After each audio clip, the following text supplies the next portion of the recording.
Hi, I am Vikas sir. Most welcome again in your favorite coaching classes NIS Vision Point. जैसा बेटा आप जान रहे हो, हम लोग class 12th senior secondary bio का सिलेबस कंडक्ट कर रहे थे. प्रीवियस लेक्चर्स में हमने आपको बेटा आपके पीई के अकॉर्डिंग 4 चैप्टर पढ़ा दिए थे. आज हम लोग न्यू सेशन लेके आए हैं. आपके जो प्लांट फिजियोलॉजी के चैप्टर हैं उसको आज स्टार्ट किया जाएगा. तो plant physiology you know that बेटा, प्लांट का जो बॉडी पार्ट है, जो टिश्यू सिस्टम है, वो किस तरह से वर्कआउट करता है, उसको 1 बाय 1 हम समझेंगे. और एक एक करके हमें ये देखना होगा कि जो हमारे प्लांट्स होते हैं और प्लांट्स में जो हमारे टिश्यू का अरेंजमेंट था, जैसे हम लोगों ने प्रीवियस लेक्चर्स में पढ़ा था सूट सिस्टम. सूट सिस्टम में हमारा जो फ्लोएम का अरेंजमेंट है, जाइलम का अरेंजमेंट है या अदर पार्ट का अरेंजमेंट है, वो कैसे वर्क करता है. तो एक एक करके हम आज किस पे बात करने वाले हैं. हम सबसे पहले फंक्शन पे बात करेंगे. और क्या फंक्शन यहाँ आज हम पढ़ेंगे, हमारा जो चैप्टर नंबर 5 है, मैं बार बार बताता हूँ बेटा, ये पीई के गार्डिंग हम लोग चल रहे हैं. आपका यहाँ पे टीएमए वाले चैप्टर को अभी हम लेटर ऑन बाद में पढ़ाया जाएगा. तो वहाँ से चैप्टर नंबर 5 है, आप पहला लेक्चर आज इसका है. हम इसमें फोकस करने वाले हैं एब्जॉर्प्शन पे. प्लांट अपने एटमॉस्फेयर का एनवायरनमेंट से, सॉइल से किस तरह से मिनरल है, वाटर है, CO2 है, एब्जॉर्ब करता है बेटा. ट्रांसपोर्ट कैसे होता है उसमें. एंड देन प्लांट में special event water loss transpiration का इवेंट किस तरह कंडक्ट होता है, क्योंकि ये आपस में कोरिलेटेड मैटर है. आप जानते हो कि प्लांट सर्वाइव करना है तो उसे वाटर और मिनरल की सख्त ज़रूरत है, और वो कहाँ पे है बेटा, सॉइल में है. सॉइल से उसे एब्जॉर्ब करना है. ओके, तो सबसे पहला हमारा टॉपिक होगा एब्जॉर्प्शन पे. तो आइए आज स्टार्ट करते हैं. अब रेडी हो जाइए कॉपी पेन लेके बेटा. हमने आपको पहले कहा बार बार वीडियो रिपीट नहीं कर सकते हो आप, तो सो नोट इट. तो सबसे पहले हम नोट करेंगे हम परमेबिलिटी क्या है. एब्जॉर्प्शन ऑफ वाटर में हमें परमेबिलिटी सबसे पहले टॉपिक क्यों दिया जा रहा है, आइए इस पे बात कर लेते हैं. परमेबिलिटी मीन्स होगा हमारा जो हमारे सेल होते हैं बेटा, याद रखिएगा सेल का जो सेल वॉल होता है. आप जब सेल देखोगे तो you know that cell wall है, सेल मेम्ब्रेन है, वैक्यूल है, इनसाइड सेल है. अब ये सेल की जो खास बात है बेटा, वाटर एंड मिनरल हमारे सेल के अंदर किस तरह एंटर करेगा, ये डिपेंड करेगा इसके वॉल के परमेबिलिटी पे. तो सो फर्स्ट ऑफ ऑल सबसे पहले हम इसी पे टॉपिक पे बात करने वाले हैं. परमेबिलिटी ऑफ हमारा जो सेल है वो क्या है और किस तरह से परमेबिलिटी को वो पास आउट करता है. तो याद रखिएगा बेटा, परमेबिलिटी जो होती है वो क्या है. It is property of membrane allowed to pass passage of the substances through it. कोई भी मेम्ब्रेन अपने अंदर से किसी भी मॉलिक्यूल को इन या आउट करती है, इनसाइड माइग्रेट करती है या वहां से आउटसाइड माइग्रेट करती है, इसे हम उसकी क्या बोलते हैं बेटा, परमेबिलिटी बोलते हैं. अब हम प्लांट का केस ले रहे हैं. किसका केस ले रहे हैं हम लोग, प्लांट का केस ले रहे हैं. तो यहाँ पे जब हम प्लांट का केस लेंगे, याद रखिएगा जो हमारे प्लांट्स हैं, प्लांट में सेल वॉल का क्या नेचर होता है. तो cell wall you know that permeable है, सबसे पहला कंसेप्ट हम लेके चल रहे हैं. दूसरे नंबर पे क्यूटिकल. क्यूटिकल कहाँ होता है बेटा, आप लीफ आप देखोगे, लीफ के ऊपर आप कभी भी देखो, आप लीफ को झटके से फाड़ के देखो, एक आपको थिन मेम्ब्रेन जैसी स्ट्रक्चर नजर आएगी. यहाँ कैसी स्ट्रक्चर नजर आएगी, थिन मेम्ब्रेनस स्ट्रक्चर नजर आएगी. इसी मेम्ब्रेनस स्ट्रक्चर को हम क्या बोलते हैं, क्यूटिकल. और क्यूटिकल लेयर क्या है बेटा, इम्परमिएबल. ये वाटर लॉस को बचाती है. और लीफ में वाटर लॉस कहाँ से होता है आप जानते हो, स्टोमेटा से होता है. क्यूटिकल उसे प्रिवेंट करता है जहाँ पर है. नेक्स्ट नंबर पे आप देखो, जो हमारी बायोलॉजिकल मेम्ब्रेन होती है, बायोलॉजिकल मेम्ब्रेन का मतलब यहाँ हमारा क्या है, जो हमारी सेल मेम्ब्रेन है.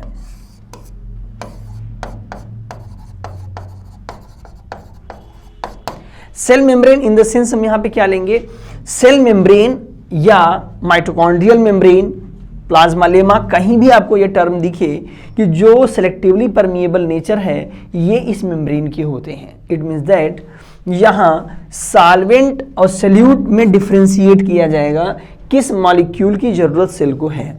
सॉल्वेंट की जरूरत है तो सॉल्वेंट मूव करेगा, सॉल्यूट की जरूरत है सॉल्यूट मूव करेगा. तो यहाँ पे जो मॉलिक्यूल्स हैं वो अलग अलग माइग्रेशन को शो करते हैं, याद रखिएगा.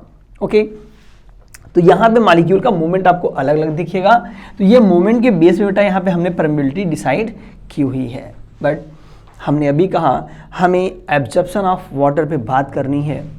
और you know that absorption of water में सबसे पहले देखिए, ये परमेबिलिटी हमने पढ़ा, हम means of absorption. Means of absorption का मतलब क्या होता है बेटा, कोई भी प्लांट किस तरीके से या किस वे से, किस मैकेनिज्म से वाटर को एब्जॉर्ब करेगा, उस वे को हमें सीखना होगा, उन तरीकों को हमें सीखना होगा। तो वो तरीके क्या हैं उस पर हम आज बात करेंगे। उसे मीन्स ऑफ हम लोग क्या कहते हैं बेटा, एब्जॉर्प्शन या ट्रांसपोर्ट कहते हैं।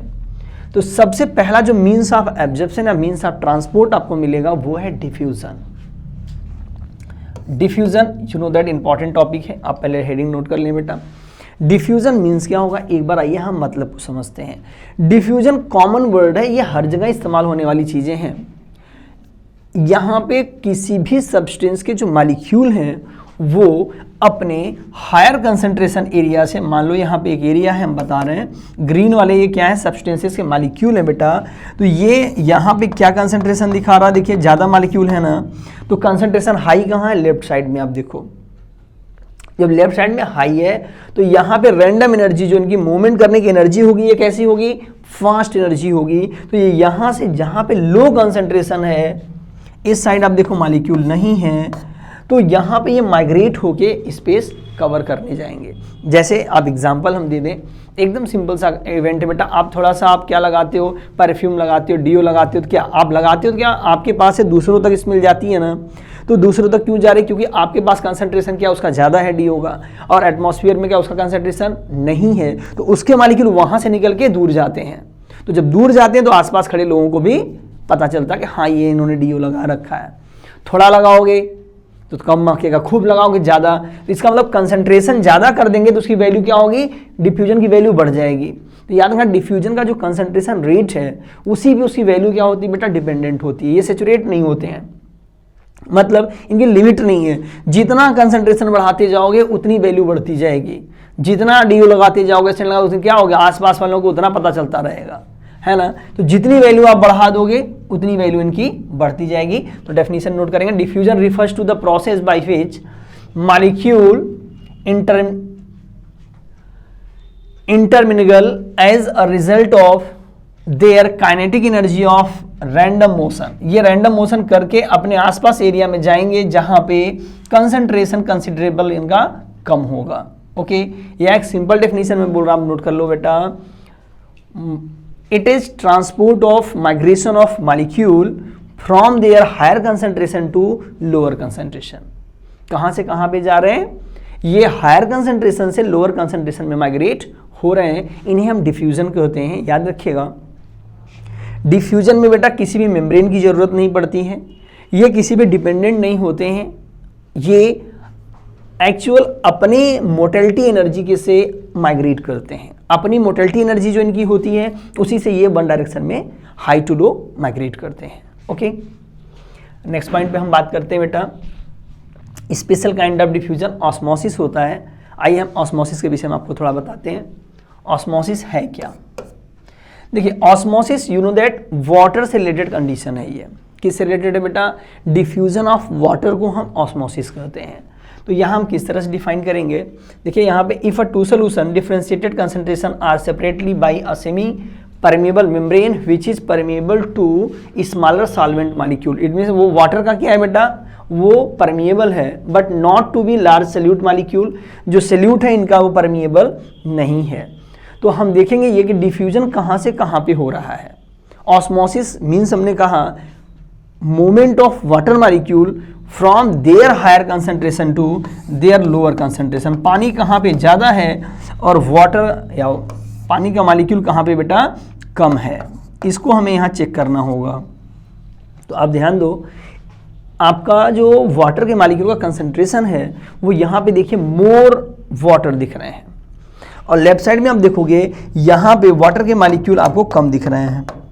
तो सिंपल कंसेप्ट, जहाँ पे वाटर मॉलिक्यूल ज़्यादा होंगे उनका प्रेशर ज़्यादा होगा, और यहाँ पे काइनेटिक एनर्जी इनकी क्या होगी बेटा, इंक्रीज कर जाएगी। तो मोर kinetic energy push the water molecule into lower energy molecule. आप जानते हो हीट कहाँ से माइग्रेट करती है बेटा, energy high to low migrate करती है। तो सेम कंसेप्ट यहाँ फॉलो करिए, high to low water molecule का माइग्रेशन होगा। लेकिन एक शर्त है, सेलेक्टिवली या सेमी परमेबल मेम्ब्रेन का होना जरूरी है। बिकॉज क्योंकि वाटर फ्री सरफेस से उड़ता है तो उसे आप इवेपोरेशन कहते हो, ऑस्मोसिस नहीं कहा जाता। याद रखिएगा, बेसिक डिफरेंस मैं आपको बता रहा हूँ।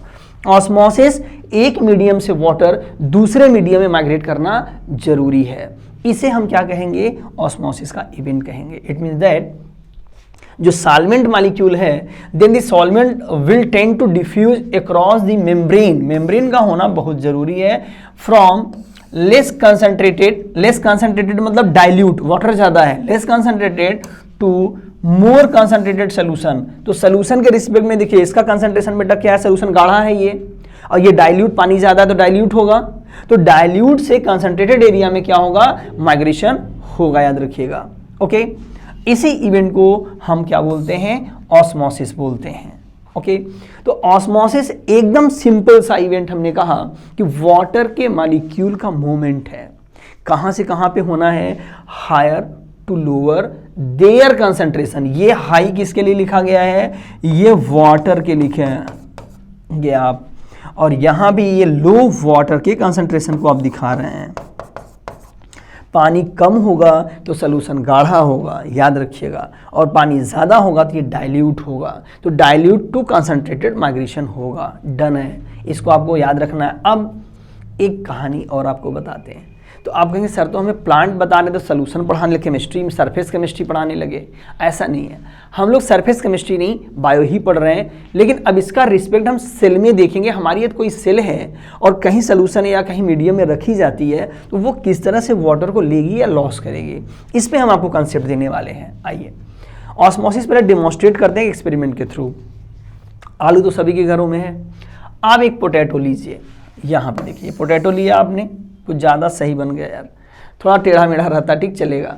अब ध्यान देना, इसको आप सेंटर से यहाँ से कट कर लीजिए, इतना कट करके आप निकाल दिया, इसको रिमूव कर दिए पार्ट, ऐसे लेके जस्ट लाइक ऐसे रिमूव कर दिया। अब आपको करना क्या है? एकदम सिंपल कहानी, पोटैटो को पिल आउट कर दीजिए, इसको आप वाटर से भरे कंटेनर में रख दीजिए, पानी भर दीजिए, और यहाँ पे थोड़ा सा वाटर या इनिशियल फेज में जो पानी का लेवल होगा आप वहाँ पे पिन लगा दीजिए, लगा दिया, और शुगर सॉल्यूशन यहाँ पे आपने रख दिया पोटैटो के अंदर। यहाँ पे क्या रख दिया? पहले शुगर सॉल्यूशन।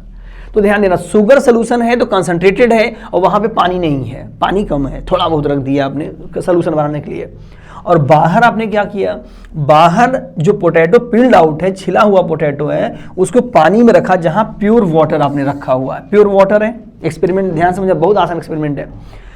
अब जो हमारा पोटैटो है, ये जो सेल इसके हैं वो कैसे बना है बेटा? सिलेक्टिवली परमेबल मेम्ब्रेन से, हमने अभी भी कहा। तो जो यहाँ पे मेम्ब्रेन होंगी ये वाटर को पास आउट करेंगी, हाई टू लो, पानी यहाँ ज़्यादा है तो ज़्यादा से कम की तरफ माइग्रेट धीरे धीरे करेंगी। तो कुछ समय के बाद आप रात में इस एक्सपेरिमेंट को करो और इनिशियल पोजीशन पे पिन लगा दो, ताकि आप सुबह पता कर सके, आपको आइडेंटिफाई हो सके कि वाटर का माइग्रेशन, वाटर का मूवमेंट कितना अप लेवल तक आया है। ओके, रात में रख दिया, आप सुबह देखोगे कि वाटर का लेवल पोटैटो में बढ़ जाएगा, क्योंकि पोटैटो में शुगर सोल्यूशन था, वाटर पोटेंशियल यहाँ कम था, इन्होंने पानी को एब्जर्व किया है। जैसे आप चने को भिगो देते हो, चना भिगो दिया पानी में तो क्या होता है? चना वैसे रहता है नहीं ना, तो चना क्या होता है? ग्राम आपका सेलेनअप हो जाता है। क्यों सेलेनअप हुआ? Because gram have low water content and your vessel have high water content, so water migrate into the gram, just like यहाँ पे भी हो रहा है। ये भी एक आपका सेल है, लिविंग मीडियम है, तो ये वाटर को एब्जर्व करके शुगर जो सोल्यूशन रखा बेटा उस शुगर सोल्यूशन में माइग्रेट कर रहा है। So simple. तो अब यहाँ पे लेवल बढ़ता जा रहा है, तो इसे हम क्या कहेंगे? ऑस्मोसिस का डेमोन्स्ट्रेशन एक्सपेरिमेंट है ये। ओके, आप लोगों की बुक में देखेंगे ये दिया हुआ है, एक्सपेरिमेंटल वैल्यू दिया हुआ है। तो ये एंडो ऑस्मोसिस टाइप का, मतलब इनसाइड वाटर का मूवमेंट हो रहा है, याद रखिएगा। मीडियम में पानी जब जाए इसे एंडो भी बोला जाता है या एंडो ऑस्मोसिस भी बोला जाता है। ओके, ये एक्सपेरिमेंटल वैल्यू थी, आपको बताई गई। हम टाइप पे बात करेंगे। ऑस्मोसिस का हमारा जो वे है या ये किसी मीडियम में कितना प्रेशर क्रिएट कर सकता है, एक बार इस पे हम आपको बता दें। आप सपोज करो बेटा, नॉर्मली हमने कहा ग्राम आप पानी में भिगोते हो, ठीक है। अब वहीं पे आप क्या है, फूला हुआ कोई चीज़ या ग्राम सोलेनअप होने के बाद पानी में भिगो तो क्या होगा? वो पानी नहीं लेगा। लेकिन सूखा हुआ चना पानी में भिगोगे तो पानी एब्जर्व करेगा। तो वहाँ पे जो पानी लेने की उसकी कैपेसिटी है, उस प्रोसेस को हम क्या ऑस्मोटिक प्रेशर कहते हैं। The energy which drive the process in usually discussed in term of osmotic pressure. जो ड्राइव करने पानी लेने की कैपेसिटी उस वेसल की है, सॉरी उस मीडियम की है या उस ऑर्गेनिज्म की है, लिविंग बॉडी की है, उसे हम क्या कहेंगे? ऑस्मोटिक प्रेशर कहेंगे, याद रखिएगा। तो ऑलवेज ऑस्मोसिस जो होता है बेटा, ग्रेट इंपॉर्टेंस लगता है बायोलॉजिकल प्रोसेस में, जहां पे हमें सॉल्वेंट हमारे बॉडी में या सेल में या प्लांट सेल में माइग्रेट करते हैं और उनके वाटर लेने की कैपेसिटी ही हमारी क्या है? ऑस्मोटिक प्रेशर है, याद रखिएगा। तो ऑस्मोसिस जो होता है ये हमेशा सेलेक्टिवली मेम्ब्रेन या डिफ्यूजल मेम्ब्रेन से इंटरनल एनर्जी की मदद से सॉल्वेंट उनके अंदर माइग्रेट करता है या उनसे लॉस होता है, उसी को हम क्या कहते हैं? ऑस्मोटिक प्रेशर कहते हैं। अब ये कब ज़्यादा और कब कम होगा, इसके लिए हमें सॉल्यूशन को समझना होगा कि सॉल्यूशन कितने टाइप के होते हैं। ऑस्मोटिक प्रेशर क्या है, आपको समझ में आया? Simple capacity of body which take water from their surrounding. उसकी जो कैपेसिटी है, जो अपने सराउंडिंग से वाटर वो खींच सकता है, एब्जर्व कर सकता है, उसी को हम ऑस्मोटिक प्रेशर कहेंगे। या सिंपल कहें, से भूख लगी आपको तो ज़्यादा खाना खाओगे, तो भूख क्या है? ये ऑस्मोटिक प्रेशर है। और जब पेट भर गया तो खाना खाओगे? नहीं खाना है, मन ही नहीं है। क्यों? जब पानी कोई से ले लेगी तो उसका ओपी क्या होगा बेटा? जीरो हो जाएगा। अब उसे ऑस्मोटिक प्रेशर की जरूरत नहीं है। उसी रिस्पेक्ट में आपको इसको याद रखना है। नेक्स्ट पॉइंट, अब ऑस्मोसिस का हमने कहा आपको 3 केस हम बताते हैं, वो तीनों केस 1 बाय 1 आप समझ लीजिए, आपको समझ में आएगा ऑस्मोटिक प्रेशर पोटेंशियल कैसे काम करता है। सबसे पहले हम लोग आइसोटोनिक, मतलब एकदम पेट भरा है अब खाना नहीं खाना वाला केस समझते हैं, नॉर्मल केस। अब नॉर्मल केस में क्या होगा? सपोज करो एक मीडियम हमारा है, ये हमने एक मीडियम ले रखा है, यहाँ इस मीडियम में हमने एक सेल रखा हुआ है। ध्यान दीजिएगा, बहुत सिंपल कंडीशन आपको बता रहे हैं। यहां पे जो सेल का आउटर हमने सॉल्यूशन सॉल्वेंट मेंटेन किया बेटा, इस आउटर वेसल में वाटर का जो कंसंट्रेशन है ये इक्वल टू सेल है। यहां का वाटर और सेल का वाटर एक दूसरे के क्या है? बराबर है। तो जब हमारे सेल के पास भी वाटर है और बाहर भी वाटर है, दोनों कंसंट्रेशन सेम है, तो आप बताओ वाटर का मूवमेंट होगा? नहीं होगा, एकदम नहीं होगा। क्योंकि रीजन ये है कि दोनों के पास बराबर पानी है, तो एक्सचेंज क्यों होगा? पोटेंशियल में कोई डिफरेंस ही नहीं है। ओके, तो जब पोटेंशियल में डिफरेंस नहीं होता है, याद रखिएगा, तो यहां पे हमें पानी लेने की जरूरत या सेल हमारा पानी नहीं लेगा। ऐसे सोल्यूशन को हम क्या कहते हैं? The solution is known as isotonic. Iso means equal potential of water both side.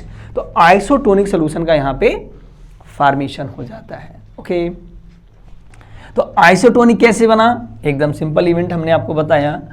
तो the cell is not plasmolysed, यहां पे जो सेल रखेंगे वो नॉर्मल सेल होगी, न प्लाज्मोलाइज्ड होगी न टर्जिड होगी। क्यों? नॉर्मल कंडीशन में बनी हुई है, पानी का इवेंट क्या है? बराबर है दोनों तरफ। तो ऐसी सेल को हम क्या कहते हैं? फ्लैसिड सेल बोलते हैं।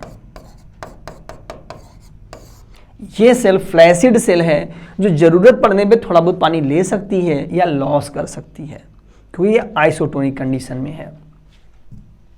नेक्स्ट, हाइपरटोनिक देखिए क्या होता है बेटा।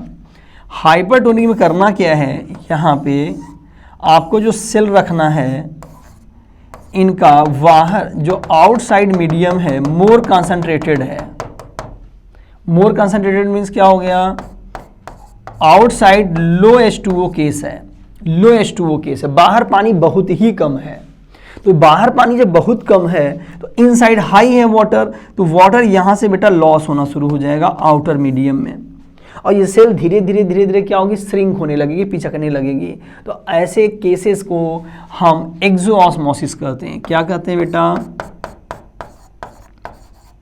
एक्सोऑस्मोसिस कहते हैं। एंड इस सॉल्यूशन को हाइपरटोनिक सॉल्यूशन कहते हैं। ये कौन सा सॉल्यूशन है?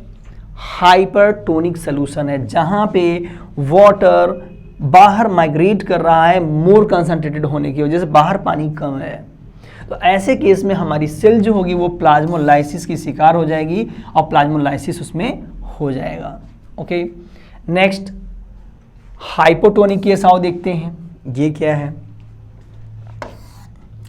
यहां पे आप देखोगे बेटा, यहां पे जो हमने सेल रखी हुई है, ये ऐसे कंडीशन में हमने रखा हुआ है, हाई वाटर कंसंट्रेशन बाहर है, जिसे आप हमने कहा ना ग्राम भिगोते हो सॉल्ट, तो हाई वाटर है यहाँ पे बाहर तो जब पानी बाहर जाता है तो क्या होगा, हाई H2O की वजह से water inside the cell migrate होगा, तो हाइपोटोनिक सोल्यूशन हुआ, और यहां पे एंडोऑस्मोसिस होने लगेगा, जिससे हमारे सेल का जो वॉल है उस पर प्रेशर पड़ेगा और सेल बिकम टर्जिट, सेल फूल जाएगी, मोटी खासी अच्छी खासी हो जाएगी, तो इसे हम टर्जिट सेल कहेंगे। नाउ देखिए, अब आप देखोगे बेटा इवेंट एम्बिबिशन क्या है। एम्बिबिशन का इवेंट एक बार आप समझ लो। एम्बिबिशन मीन्स क्या होता है बेटा, एम्बिबिशन मीन्स होता है कोई भी सॉलिड सब्सटेंस वाटर एब्जर्व करता है, कौन, सॉलिड, और सॉल्यूशन नहीं बनाता है, तो उस केस को हम एम्बिबिशन करते हैं। जैसे वुड है, ड्राई सीड है, ड्राई वुड है, ड्राई सीड है, ये क्या करते हैं बेटा, पानी में रखे जाते हैं तो वाटर क्विकली एब्जर्व करते हैं, अपना एरिया बढ़ाते, वॉल्यूम बढ़ाते हैं, लेकिन सोल्यूशन तो नहीं बनाते, चना सोल्यूशन में कन्वर्ट नहीं हो जाएगा। तो ऐसे इवेंट्स को हम एम्बिबिशन कहते हैं। क्या बोलते हैं, एम्बिबिशन बोलते हैं। और जो सब्सटेंस वाटर एब्जर्व कर रहा है उसे एम्बिबेंट बोलेंगे, और प्रोसेस को एम्बिबिशन बोलेंगे। ओके, तो एम्बिबिशन क्या है समझ में आया, कोई भी सॉलिड सब्सटेंस वाटर एब्जर्व करते हो और एब्जर्व करने के बाद वो क्या नहीं करते बेटा, एब्जर्व करने के बाद वो सॉल्यूशन का फॉर्मेशन न करते हो, इन्हें हम क्या कहते हैं, इन्हें हम कॉमनली एम्बिबिशन कहते हैं। तो एम्बिबिशन से फायदा ये हमारा है, सीड वाटर एब्जर्व करेगा तो वो ग्रो करेगा, नए प्लांट बनाएगा। वुड मोस्टली क्या है, ड्राई वुड्स हैं तो वो स्वेलन अप होती हैं, तो उनसे साइड इफेक्ट दिखता है, दरवाजे वगैरह फूल जाते हैं तो वो बंद नहीं होते हैं अच्छे से बारिश में, तो साइड इफेक्ट भी है और फायदा भी है आपका। नेक्स्ट पॉइंट पे आप देखोगे प्लाज्मोलाइसिस है क्या। प्लाज्मोलाइसिस का इवेंट एकदम सिंपल इवेंट होता है बेटा, याद रखिएगा। क्या इवेंट है, यहाँ पे आप जानते हो प्लांट में धूप में आपके गमले रख दो और पानी गमले में न दो तो प्लांट क्या होता है, मुरझा जाता है ना, एकदम से विल्टिंग हो जाती है। विल्टिंग क्यों होती है, तो विल्टिंग इसलिए हो जाती है क्योंकि वो सेल पानी लॉस कर देता है और उसका जो प्रोटोप्लाज्म है इनसाइड का वो श्रिंक कर जाता है, श्रिंक होने से उसमें विल्टिंग आ जाती है। तो इस इवेंट को हम क्या कहते हैं बेटा, प्लाज्मोलाइसिस कहते हैं। तो प्लाज्मोलाइसिस, प्राइमरी प्लाज्मोलाइसिस, पहले थोड़ा सा पानी लॉस होगा, सेल श्रिंक करेगी और बहुत देर तक आप रखोगे तो सेल का कंडीशन मोर वाटर लॉस होने से वेरी मच कंसंट्रेटेड जो हो जाएगा वो, और देन सेल डेथ के तरफ बढ़ने लगेगी। क्यों, बहुत ज़्यादा पानी लॉस होने से बेटा सेल प्योर प्लाज्मोलाइज्ड हो जाएगी और प्लाज्मोलाइज्ड होने से वाटर कंटेंट लॉस हो जाएगा जिससे सेल की डेथ हो जाएगी। ओके, तो इसे एक्सोऑस्मोसिस की वजह से श्रिंकिंग ऑफ प्रोटोप्लाज्म बोला जाता है। ड्यू टू एक्सोऑस्मोसिस की वजह से क्या होगा, श्रिंकिंग ऑफ प्रोटोप्लाज्म हो जाएगा, जिसकी वजह से प्रोटोप्लाज्म में आपको सेल वॉल को छोड़ करके बीच में कॉन्ट्रैक्ट हो जाएगा और जिससे मे बी सेल की डेथ हो सकती है। तो जो प्लाज्मोलाइसिस का बेटा इवेंट है, याद रखिएगा, इस इवेंट में विल्टिंग ऑफ लीफ आप यूजुअली देख सकते हो। क्या देख सकते हो, विल्टिंग ऑफ लीफ यूजुअली देख सकते हो, वहां पे आपको नॉर्मल कंडीशन में ये दिख जाएगा। ओके, तो आज आपने जो भी मीन्स ऑफ ट्रांसपोर्ट के इवेंट्स आपने देखे बेटा, इस इवेंट को रिवीजन करिएगा। कोई डाउट हो तो आप call at this number and also इस वेबसाइट पे आप संपर्क कर सकते हो, आपको नोट्स वगैरह बेटा मिल जाएगा। Thank you.